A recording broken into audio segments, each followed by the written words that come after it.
8వ తరగతి చదువుతున్న 13 ఏళ్ల పాఠశాల విద్యార్థిని చరిత్రకెక్కింది. 800 కిలోల మిల్లెట్స్ ఉపయోగించి 12 గంటల పాటు నిరంతరాయంగా శ్రమించి ప్రధాని నరేంద్ర మోడీ చిత్రపటాన్ని ప్రపంచ రికార్డులోకి ఎక్కించింది.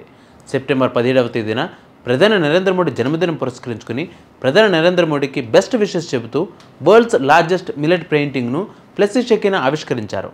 చెన్నైలోని కోల్పాక్కం ప్రాంతంలోని నివసిస్తున్న ప్రతాప్ సెల్వం సంకీరానిలకు కుమార్తె ఫ్లెక్సీ షెకీనా. ఫ్లెక్సీ షెకీనా ఒక ప్రైవేట్ స్కూల్లో 8వ తరగతి చదువుతోంది.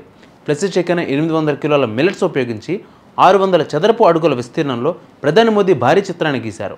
12 గంటల శ్రమ తర్వాత ఆమె తన ప్రయత్నాన్ని పూర్తి చేశారు. 13 ఏళ్ల ఈ యువతి ఉదయం 8:30 ప్రారంభించి రాత్రి 8:30 పూర్తి చేసింది. ఫ్లెక్సీ యూనికో వరల్డ్ రికార్డ్ ద్వారా గుర్తింపు పొందింది. ఇది విద్యార్థి సాధించిన ఘనతగా చరిత్రకెక్కింది.